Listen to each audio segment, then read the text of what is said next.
Hey, good day to you. This is Stan Perchowski with Perchowski Estate Law, and this is the Ask Stan show every Thursday at 12 noon, where I answer all your estate planning questions submitted throughout the week. If you have a question about wills, trusts, Medicaid pre-planning, Medicaid crisis planning, the nursing home, or just estate planning in general, just send them to me here on Facebook or call me at 363-7222 or email me at perchowskiestatelaw@gmail.com. I'll answer them live on WKSR Radio, and we post them here on the Ask Stan show every Thursday. So, let's get right to it. Carrie Ann, that is the attorney Stan Perchowski oldie for the morning. He wanted 96 Tears by Question Mark and the Mysterians, but I didn't know that in time. So That's right. No, I went with the Hollies. I always like the suggestion, but the Hollies are good. The Hollies are good. They also did a good one called Bus Stop. Remember that one? Yes, sir. Oh, yeah. Absolutely. They did a lot of good ones. Absolutely. Question Mark was kind of a come and go. I think that was his only good one. Yeah, they were a one-hit wonder. They were. Good to have you with us. Hey, just want to ask you this. My Golden Vault oldie I played this morning was from 1971. It was from Gail McCormick, who was the lead singer for a group called Smith, had the song Baby It's You. Oh, yeah. And then she went solo, only a mid-charter, but boy, such a good song. Crying Shame, Love Walked Out the Door. That's the one we played. Hadn't heard that one in a while. No, that's a good one. We did that one. All right, glad to have you. Hey, good to be here, and boy, what a day. 65 degrees this morning. Oh, no, it's perfect out there. Perfect. So, hey, look, I know we're a little pressed for time, but want to remind everybody what I got coming up. A week from today, I'm doing my first live free educational seminar since January. Okay, it's actually going to be live.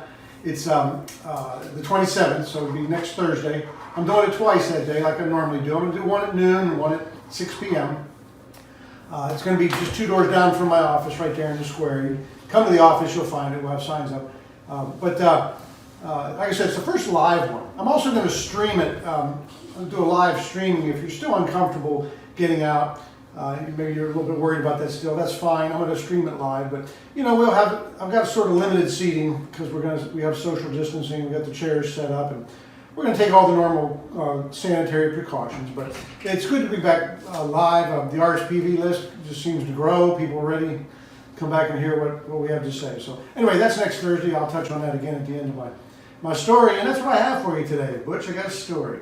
And the reason I got this story is because I had somebody come in and tell me that, they heard me talking, they saw a lot of my YouTube channel things, and they kind of thought they wanted to have a trust, but, they said they just didn't quite understand what a trust did. They started reading blogs, and of course I've seen some of those legal blogs, and they talk about the trustor, the trustee, for the benefit of, and just a lot of legal jargon, and they just couldn't get the concept of it, but they thought it was something they wanted to do, but they wanted to understand it. So I explained it to them this way, and when I was done with the story, it just looked like a light bulb went off in their head, and so I must have accomplished the goal. But I want to talk about a trust this way.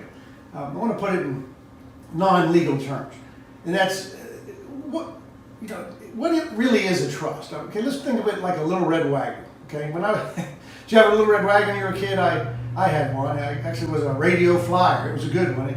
It wasn't new. It was a hand-me-down from my brother, who was 4 years older, but it was in good shape. It was a great one. But I had this little red wagon, and it was mine. Okay, I owned the wagon, and I would play with it, right? And I would take it everywhere I went. I had my buddy across the street. We would go places. And what did you stick in your little red wagon if you had one? Well, you put your stuff. I guess nowadays they use a backpack, but we put our stuff in there. We put our baseball stuff. We put whatever we had. I decided what went in it. I decided what came out of it. I put all my stuff in it. I decided when it came out. I decided who took it out. And where did I go with my little red wagon? I went to the park, went to my neighbor's house, went to the ball field. We had a community swimming pool, went there. And I went wherever I wanted with my red wagon, right? Now, who got to play with the wagon? Well, I got to play with it, right? I allowed whoever I wanted to play with it, and I allowed whoever I wanted to play with it when I was done playing with it, right? And it was whoever I said, right? Well, basically, I just sort of described the trust. But I want to back up just a little bit and say, what if you don't have a red wagon? If you don't have a red wagon, I want you to imagine something. Let's get a mental picture in our head. Let's think everything you own is a box. So your house is this box. Your bank account is a box. If you got a brokerage account, that's a box. Your retirement account's a box. Your car, a box. Your boat, all the stuff that you own are all a bunch of boxes, okay?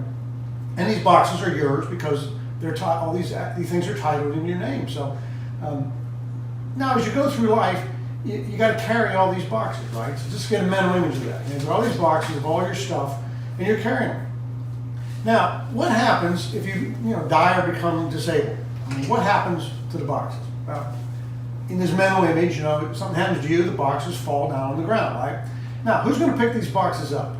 Okay. Now, there's really only two people that can pick these boxes up. One, if you're incapacitated, you're still alive, but you're incapacitated. So if you have a power of attorney, that's who's going to pick up your boxes. Okay.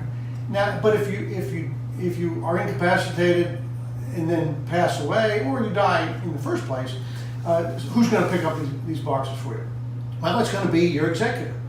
And when are they going to pick these boxes up? Well, the problem is they can't pick them up until they go to court and go through all that probate stuff. And the court appoints you and says, okay, I'm going to appoint you as the executor. You're going to be Stan's executor. Now you can go pick up those boxes. But until I get permission from the court, I got to go through all that probate stuff, and the boxes won't get picked up. So now, whether it's your power of attorney or your executive that picks up these boxes, there's like no instructions. Okay, there's no rule book. Well, I taught your rule book. There's no instructions on what to do. A standard power of attorney that I see people getting from other attorneys, it doesn't have any instructions. It just says who's the power to make decisions. Well, you kind of like to let people know what decisions we want made, right? What happens is the person who has to pick up the boxes just does whatever they think you wanted them to do with them. Okay, so they pick them up. They really don't know what to do with it. So I mean, hopefully the kids or the family get along and figure it out. If they can. So let's. What if instead we didn't have to worry about any of that? Okay. What if I took all these boxes and I put them inside my little red Wagon, my radio flyer? I'm not carrying them around anymore, right? Because they're safely tucked away inside my red Wagon. I'm carrying them along. Instead, I'm walking through life. I'm walking through the playground of life, right, with all my stuff in this wagon. Now, what if I die or become disabled now? All right, I mean, what hits the ground? I mean, besides me, right? just the handle of the wagon, so to speak.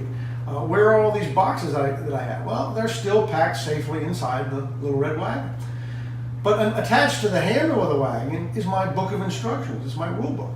And the rule book says what gets to go into the wagon, who gets to put stuff in the wagon, who gets to take stuff out of the wagon, or what actually gets to come out of the wagon, who gets the benefit of what's in the wagon or comes out of it, and when they get all this stuff. It also says who's in control of the wagon when I'm done playing with it. I like that. That's what we call our successor trustee. So, so I'm the trustee pulling the wagon all the time I'm alive, all during life. I've got all my boxes, got all my stuff in the wagon. When I become disabled or die, now I've got a rule book as to who gets to pull the wagon. So what do? You just follow the rule book. Who follows it? Well, that's your successor trustee. Does he need to go through probate? No, I mean, just the rules he has to follow. And that's pretty much how a trust works. It's much better than the going through the probate. When I got done telling that story, the gentleman I told it to, his response was, he said, you know what? He says, I want the red wagon. So hopefully that helps. If anybody had any questions, of course, I'll be glad to elaborate on that and explain. We do our Ask Stan show every day at 12 noon.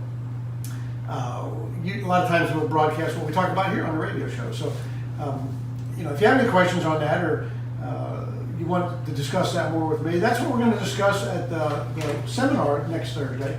It's actually titled Wills, Trusts, and the Nursing Home. And that's what we're going to talk about. A little bit about wills versus trust, and a little more about the Little Red Wagon story in a way. Then we're going to talk about the nursing home, because I think next Thursday morning will be the morning of my seminar. I'm going to talk a little bit more about this trust concept, and a little bit more about what we're going to talk about at the seminar. So if you're interested in coming to that, if this the Red Wagon story interests you and makes sense to you, hey, come on, call my office and talk to Alex, and she'll give you she'll put you on the RSVP list, and just come on to the seminar. It's 2 doors down. It's actually at the old Abernathy Hardware Building, which is now Martin Methodist College building. Yes. I'm using that for it. We've got the tables and chairs. They're spaced, 6 feet apart, so no problem with that. You wear a mask if you want. If you need one, we'll have a couple there. And again, if you're not comfortable actually coming to it, we're going to stream it live. Alex will be there, and she'll make sure the PowerPoint gets seen on the screen, and you get to hear my voice. You can do that if you're concerned about coming. But I'm going to do it twice. Again, I'll do it at 12 noon, and again at 6 p.m. So it's sort of, I think it takes about an hour. And then question and answer period, wide open. I usually stick around for a long time for question and answers. And it'll be fun. I'm anxious to get back to doing it live because I think everybody's just webinared out. I don't blame them.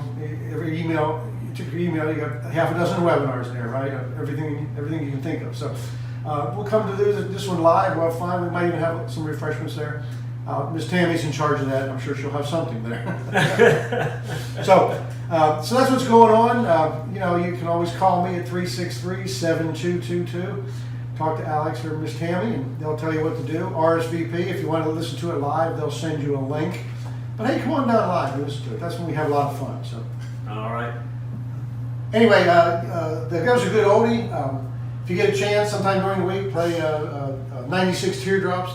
That comes from the era that I used to call the organ era.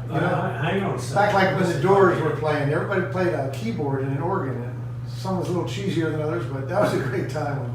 They've got a weird name, don't they? Question mark. Question mark and the Mysterians. That's right.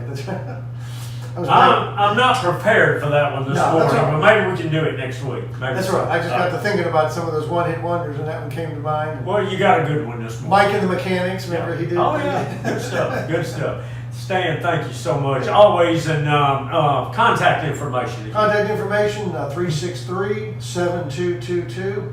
PerchowskiEstatelaw.com, my website, or PerchowskiEstatelaw@gmail.com. If you want to send me, or just stop in, say hey, ask a question. I'll be glad to answer it.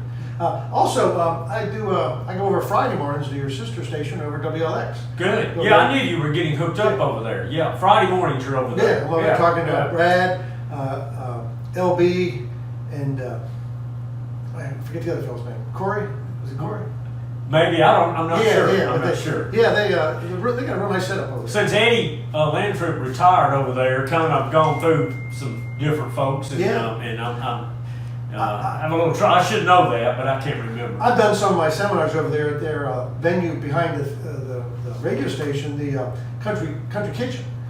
Nice little place. They dance there on Friday nights. Yeah. I haven't been doing that lately, but no, nice. Not since the COVID broke out. I think Rogers kind of put that on hold temporarily. Real nice venue. Got tables, chairs, a little kitchen, a real nice place. So. Yeah, very good. Okay, well, great, and wonderful being here. And like as always, when the weather's nice like this, I enjoy sponsoring.